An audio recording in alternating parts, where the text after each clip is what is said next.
The new year is right around the corner, and the team at Runescape Chronicles can't help but ponder how much has changed in old school RuneScape. From the types of updates that haven't been seen since old school RuneScape's conception, to the introduction of entirely new areas, it goes without saying that 2023 is the year to review. But I'm getting ahead of myself, because to truly understand how far RuneScape has come in 2023, we need to go back to the beginning.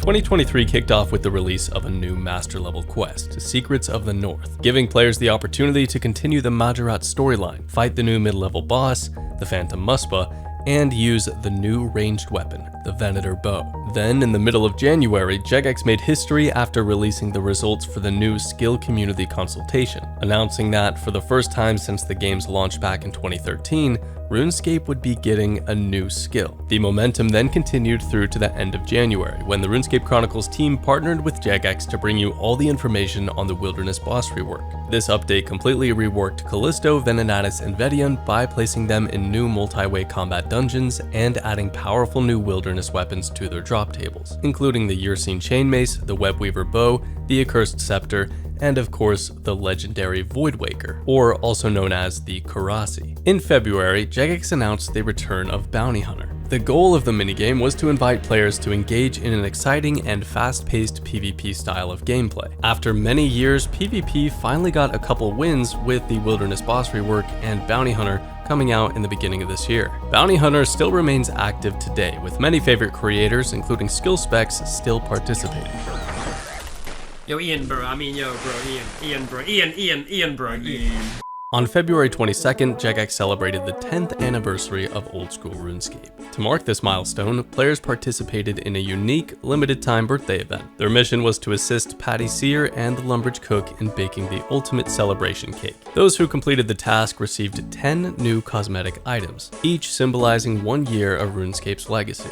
As the first quarter of 2023 came to a close, March brought a bunch of minor tweaks and adjustments to the game. It began with a series of quality of life updates to the Theater of Blood's entry mode. These minor accessibility changes allowed players to learn the content in a much less punishing environment. And because of this change, the entry mode for Theater of Blood became more aligned with low invocation mechanics of Tombs of Amascut. On March 24th, Jagex hosted the 12th annual Golden Gnome Creator Awards, which is basically Gillenor's own glamorous red carpet event. And on that note, we want to give a big congratulations to all of this year's winners: Reese, Solo Mission, OSRS, Limport OSRS, Odablock, Scotizo, 8sat, Volcaben, and Witchcrafty. Adding to the excitement, Jagex finally unveiled the 3 potential new skills for the game: Sailing, Shamanism, and Taming. April and spring of 2023 began with the annual Easter event in old school RuneScape, offering the players the chance to unlock new cosmetics along with those elusive holiday tracks for Music Cape enthusiasts. While the month started on a somewhat uneventful note,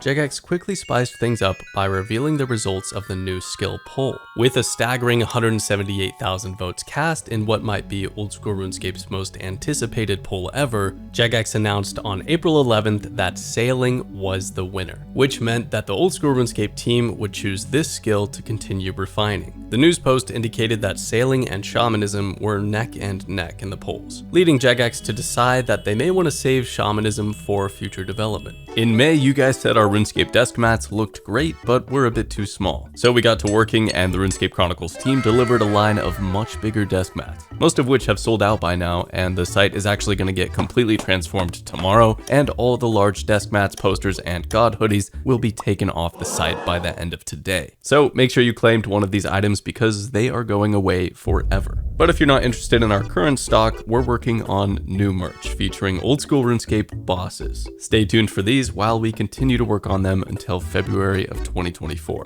Jagex kept the community informed as they carefully refined the Sailing skill, modified the upcoming rewards for Desert Treasure 2, and implemented quality of life improvements to the Tithe Farm and loot piles. On May 24th, the eagerly awaited Bounty Hunter rework was launched on all servers. Players from across Gielinor flocked to the Ferox Enclave to participate, and determine who would emerge as the top contender. The end of May featured the annual JMod Game Jam, an event that showcased a variety of new ideas. Highlights included the Path of Glufree, the Rat King boss, and the proposed Hunters Guild. The Path of Glufree has already made it into the game, while others are set to be introduced in the near future. On June 26th, the results of the Desert Treasure 2 rewards poll were announced. This reveal included the final form of the new Virtus robe set, the Soul Reaper axe, and 4 new tradable best-in-slot rings, which were all eagerly anticipated by the players. Also in June, players experienced the new woodcutting update, Forestry, for the first time in the live game. This update introduced a new way to woodcut with fresh cosmetics for the woodcutting skilling outfit. But June had more in store. Jagex aimed to conclude the first half of 2023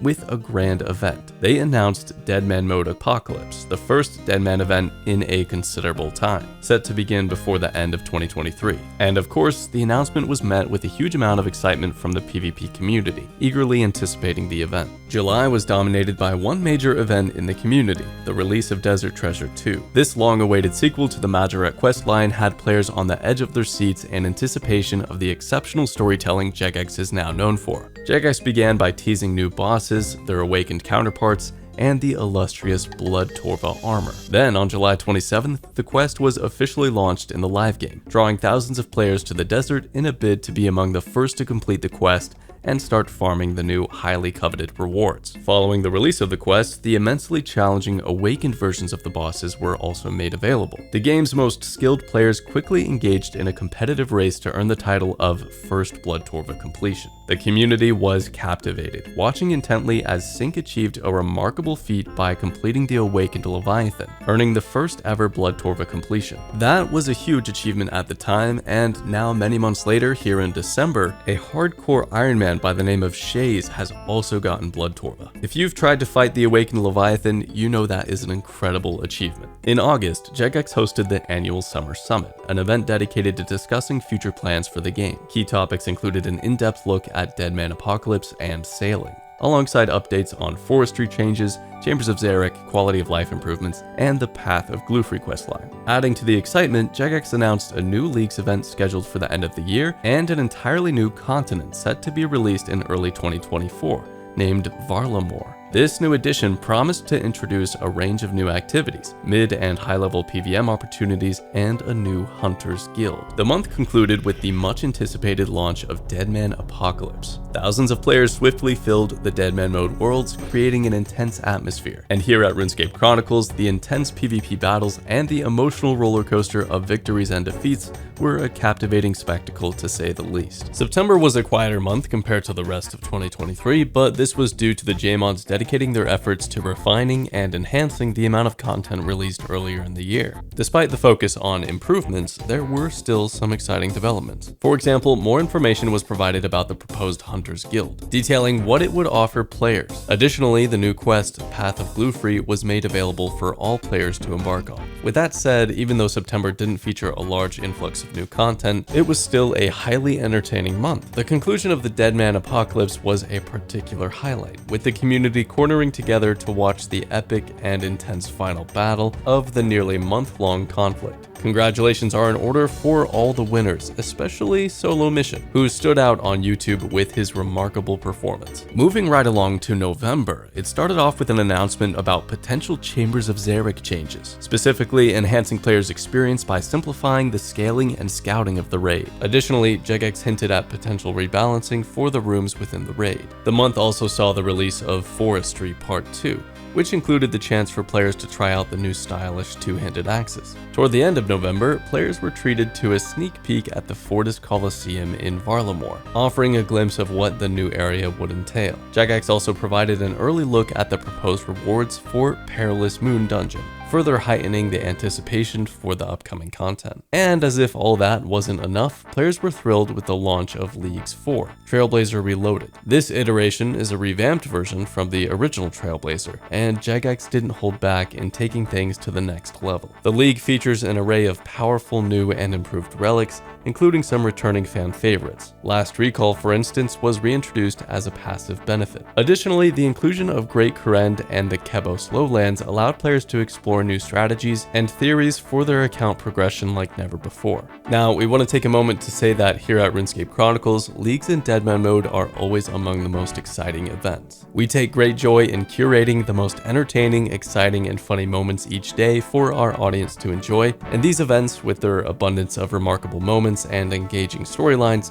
pose a real challenge in selecting the best content to showcase. And so we are grateful to all the amazing content creators featured on the channel, as they are instrumental in bringing these moments to life. We encourage our viewers, if you ever see a clip you like in one of our videos, please visit the creators' channel, follow them, and show your support. All of their links are always in the description below. And before you go, in 2024, we will be taking on the challenge of uploading a video every 2 days, giving you only the best highlights of RuneScape. So if you don't want to miss out on this content, please subscribe to the channel and turn post notifications on. And that's a wrap for the most notable RuneScape updates of 2023. We'll see you again in 48 hours.